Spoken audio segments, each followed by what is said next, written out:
na yemi. Yemi wa keto. E to ko wo. Mo boy wo.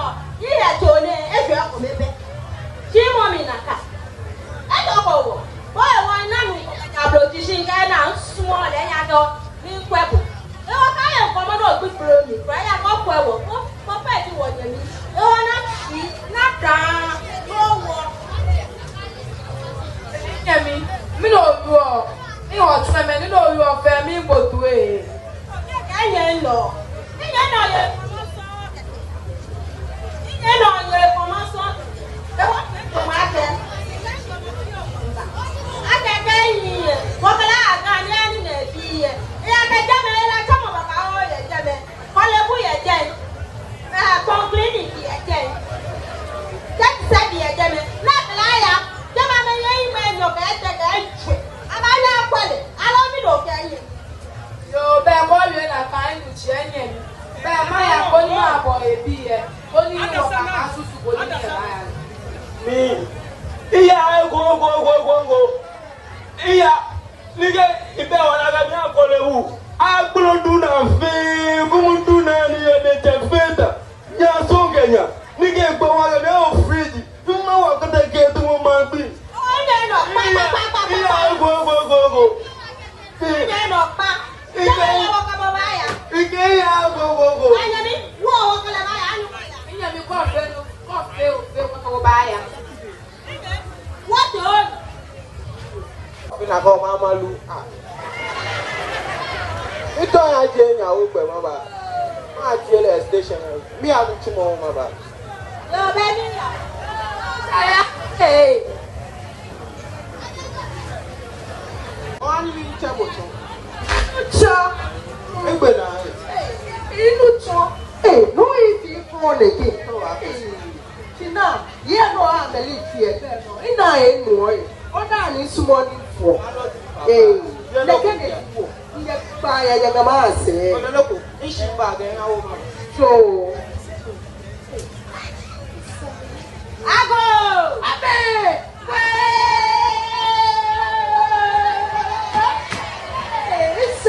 Let's see. Hey. Oh, baby. Hey. Oh, yes, stop. Hey, what do you let you come in? You have to. Hey. And I told her, oh, our rabbit. Okay, I could have O bless share me. yeah, no, ma. Hey. Boom. If didn't wear, Be no e pete tu e ko no ko no. tell her you can stand in here. Enu cha a tree. Na, o ni e ba e to. Nyawo. Yo, Ke ye che wo. Naka. Yo, okay, so many bad, yo. Ye che wo. Ah, well, I just think I stand in here. Oh. Ino we no anu mo so sham. Onu mo ebe wale. What who? What wale da me odidu e. Ni akuro no kwa we jepo ye bi e. Oh, yeah, we. Oh. What who ga wa ga wa kale ba bi e. E ya ga bi e. Kole buka ni bi e 37. Bon hospital la won ye jen. Ame ko mo fa ko ni nye wa. Mana. O checho. No go ne ka so no kem dada. Ebe ni ye jen. No o cheyen. Akuro wa ba jen.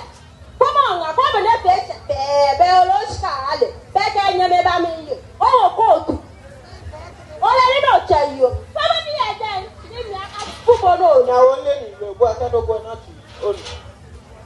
Bi anele, bi anu tumo no ba. Ewo wa ko e, o fa ni ba ne ma ba je ni ma ba wo. E ko yo. Mi yo. Ni ka wo ba bi e le. Ko ne ke ye bi e ga. Mo. O te na pro wa le do ba fete. Gana kanda nya o mi ni ka bo ba. Kwa bi onye nu e ba gba. Inye. But money ba fe do bo mi ni na ke. Ah, ba ko lo mo le ke mi be yo.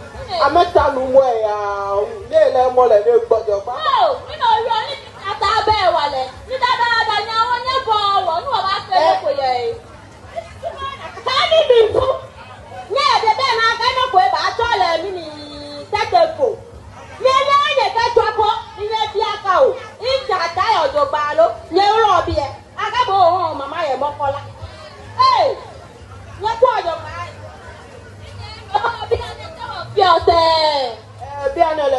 chumo. I was for me like Oba.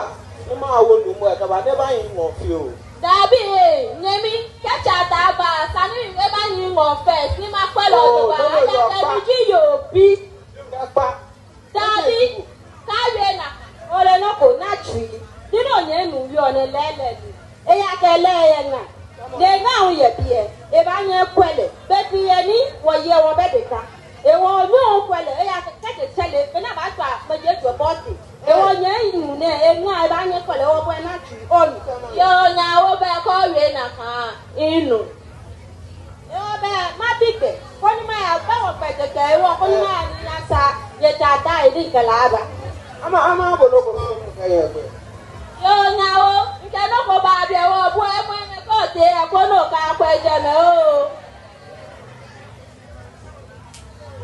Yo, I don't, but my ticket. Oh, what do you want to do? You go small, you go. Wait, Nini na Papa. Another thing on the buy. Go every no. None don't buy. Why No, and many boy and amen katame Kenya. Oh, yeah, I katame. Hey, pick up the body. We are going every moment. We are going. We know we won't. We are going. Having no 12, we are going. We know it. We will get there. Having no sound, we will get there. I will get there. Having no sound, we will get there. We know we will.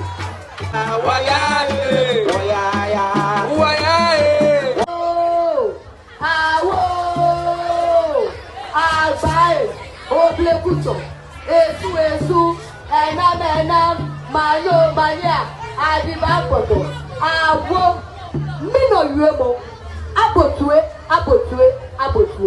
cha, omane aba, cha, omane aba, seno talo, hena nobi, man lumwe, ni ekename, mi banyede omane, ashia tukekeke, odomni amanfo, aname, opotli adaptive, bakali bawe o namamuwe okafo, ata oplejebau, nae, haya kote e follow, nadubese, kauki biki, chawe o trome akataura, jomo, ka ateshi, kawo oe, wakusu, badagbe kusum yiba, etobi tepe, meba neke ablekuma abakuma, ehi, mote mwoshi, akwamo, ablekuma eba tomutu abasaragano, nikami no, asigagba no fenomu, kwa etomo mambi, odeye etomo nyoti, ablade etomo blaloy, meni gane, be eklewa kusum, eto, shi ekuku, banama okwa ke kusum la wanjamole, kusum tibu, noji ono feno, obele kusum, akwajanke adasan, mama shishitewo, fe kusum, oju akpalogo, shi obea kusum eyi, patwe, na ole ake, kusum le je wonja, shi kusum le kule kukosinu, etosyon, eya ulamo, kusum chion agamambona, kusum ayemo, kusum, na Kpojee ejefe, niti ashikafa yenoye, ameke amamre, wanole, ameke wonjamo, keme, yebeneniki awa shishika waga kusumno, yepa, ni omane abla. Ago, nime, name, chame, nyame, kekoma bife nyanya, ekeshi ebe ekede, nyepane, mi banyede omane. Mi saidi anpa dede, mi ketene, mi remole ichonji, wakusule, wayose mawuni. Afoni awuo ni achose mawu, gashikwa achose mawu. Madame de Chassemo, et n'est du pousson. Pousson, Chassemo, Noya, Capou dans mon sang, Magnoli au bois mutué, on l'a fait mon dit au pousson. Pousson, beau, papa au pousson. Kpojee de rien mocho, que ya ni me tename ayimo. Anije no ya hewo, ni me so kusule. Meni ya no ne, hebulo ke becholo, no chere becholo dio. Oyo se mo wundi okusu. Kusu gbo, papa okusu. De ni fremo, negba oyo, ochian agamambona, opeli okron fremo na, otofushi ke yo samo. Dentu ke oblai agbode. Ami boniswa, kafe okusu, kakwa okusu. Ogbe akeli obo, otumo okusu shi otumo ogbe le kusuni. Ke achano, dede, kole, ke akpope, ale ojere, chocho obiro chocho, gahumile, koyo chadan evio, kusum chose mone, kakwa okusu. Nemi yo dede ba achano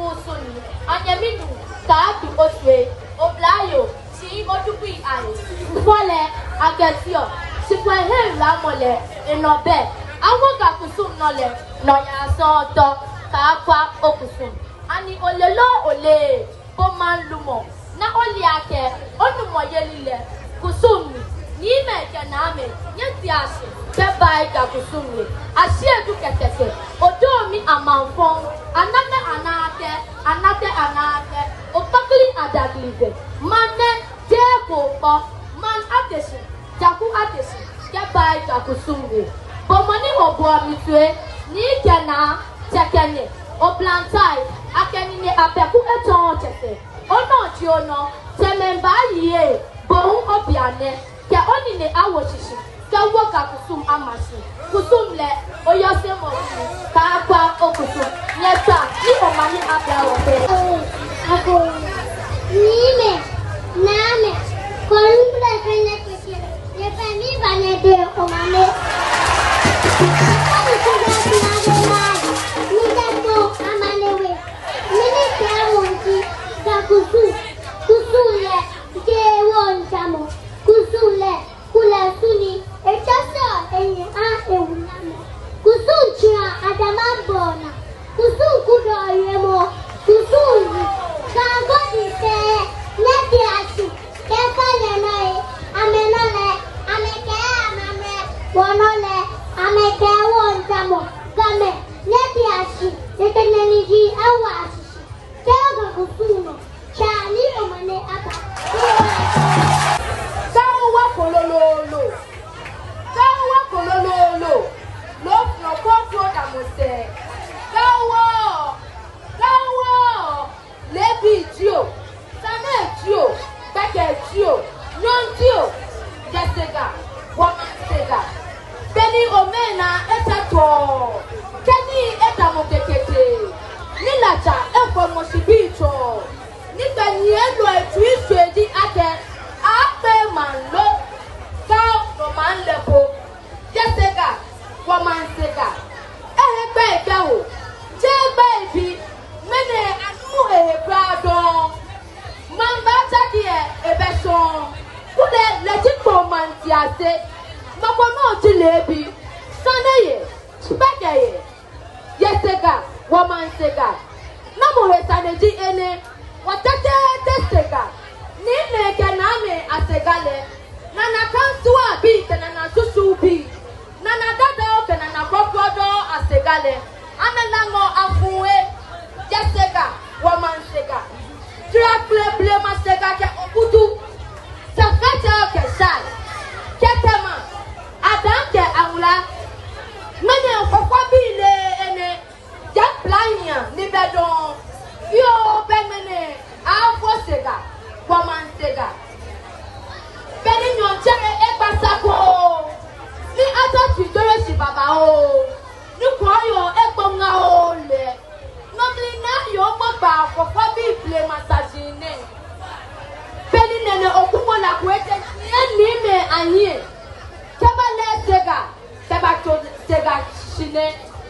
Yes sega woman sega nana obumo na kuete frapani enye eja hi ashikamo nga kanini ni eshi eha ni dokula no le to sega e machine ni ekeble foye jira de sega woman sega nana sekpete batano eba she ni ete afrowa ni nene sekpeno baye no koni keke ten yanfa ni eke wawo na bota ko yes sega woman sega kaka ni tete agoba ni apele obla momo koni ke shuo yo na mo ni eke asamanu bada ataja no koni smo obla ka emambi ahile yes sega woman sega ni te impesi kanene na buku nene na tepe kanene nano titi anchemeni ke amela hesega kamashi anye ko bi makaka lo yibu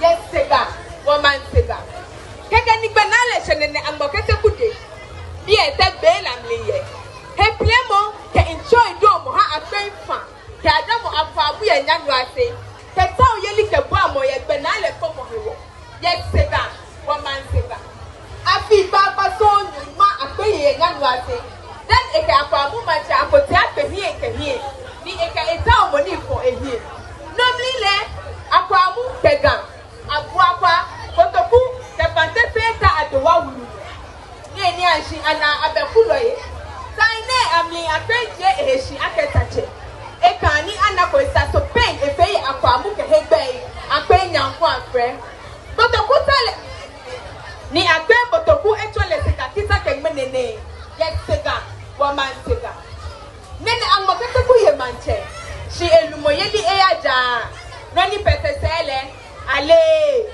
fuck esele awayeli dabi yin satani esuni ake esega woman sega hejole keno ya ade santawo ehinga ajamala atem nene amokete ku yino sega yimaka enjoy domo kemli biklimo beshi nga ewo emambi kajima won ayaba ke sega woman sega Imli fuku akeshi koi bokake anai achon agati meni me yako amenashi ye nigo adan ke angla huye ke kendi sega to amafon ya sega woman sega yamli adona kai ake bikoke akola kwete adua usi noni ke ogbo ochon noni akwa inshon aflike kwa la sega bo waja gono wada mogo gamanche ahina kwasa shida baba ho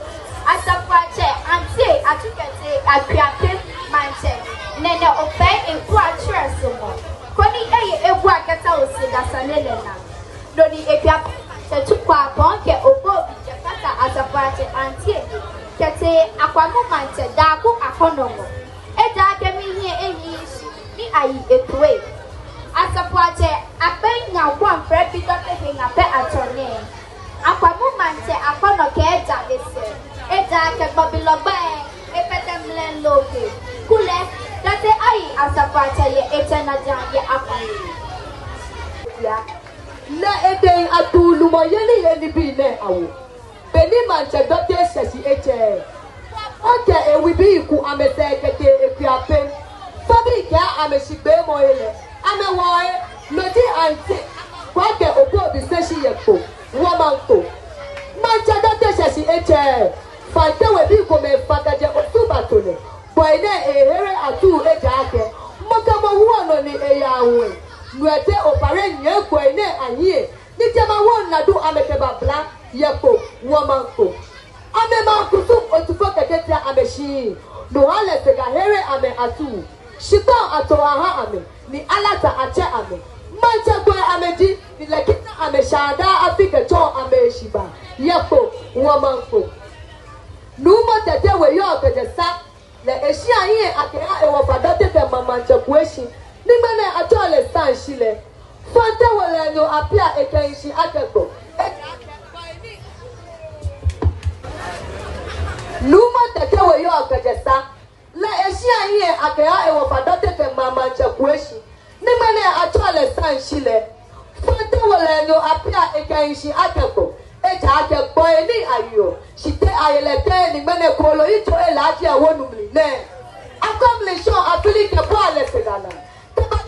gono wata gono wada moko lepo ebayeshi lani drawa akepo ni plema kaka lo enipo ni dote ni di clen clen ni bedi aku nene saki mancha otukwe nene na akojo tete mansro plema kaka lo ene sajoro mo baba hoyepo wamanko ni tete otuki di clen clen le se ashi ake ekwe je manche eye ene o dase ye fefe ase ye fefe o ketema mi toshipo e manso ye afi akpekome oho ibaru numa enoke enumole ni tete otuni di clen clen le meniba inegbe afune anye meme shuibu mo ni bi anoyepo womanko ekome femo manoya kema hedo pepe ni abesha agashwo don akenemita adowa wulunodon achamo awo mimludon wakupa wato eja ake bomo ejiwo koni chene aglama ejuwo aroke kato ape wodobeli necha ni omani abla ne bomo de na ba ne ka chone na kuda ne chele bo abi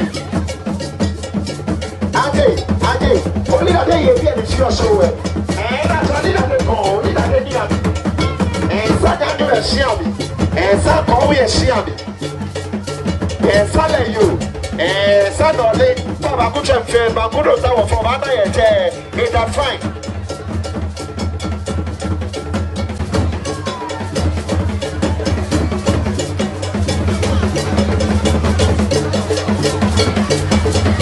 Kati o na chone isawu kati o ke bagayu mo bi a bi ko noko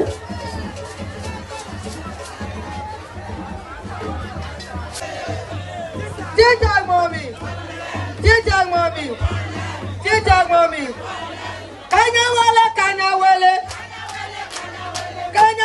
kanya wele awo di doko na wele de di doko na wele ebo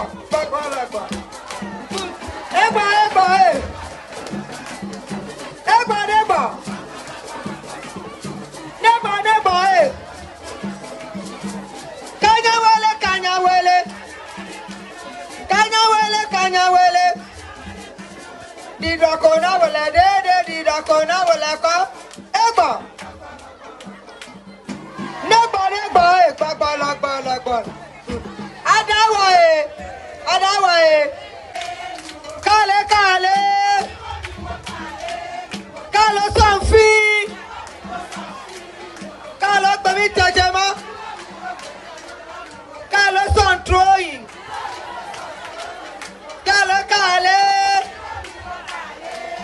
kalo gbemi anyoto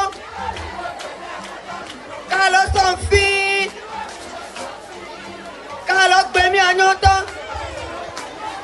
adawa we o kayawe na de ibibi aefu o kayawe na de aya santo chisukuga ego aya santo chisu ego aya santo chisu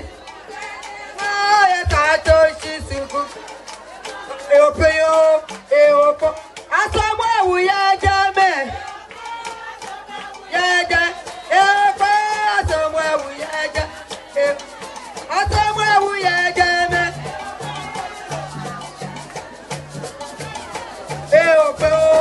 eopo asomo ewu ya jame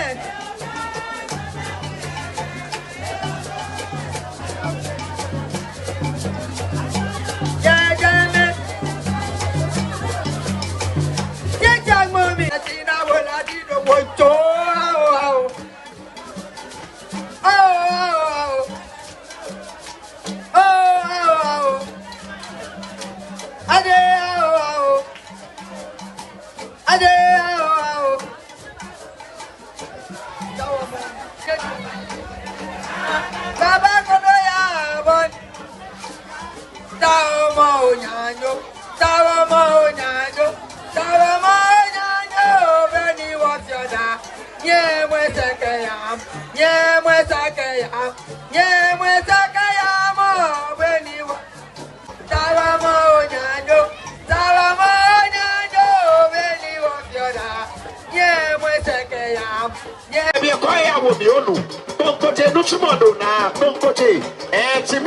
nye na bia ne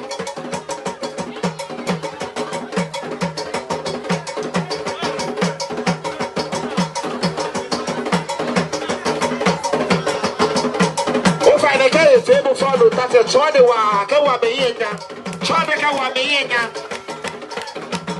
ene e fe mo ba easy no ka ti ona mo ne do mo we na e fe e be mo e bo de ye twa nye de wa ka wa me yenya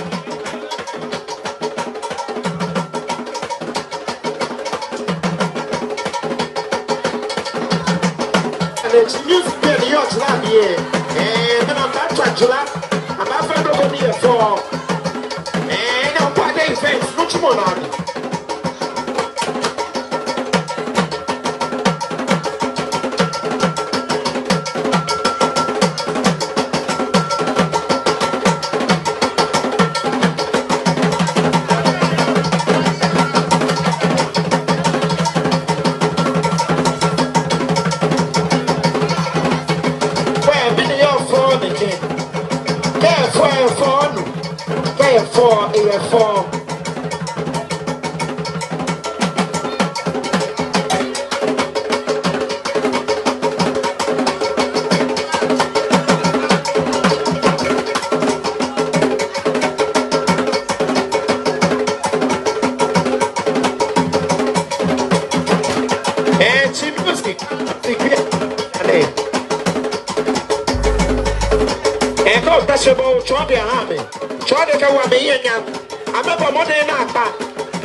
Kpone machine.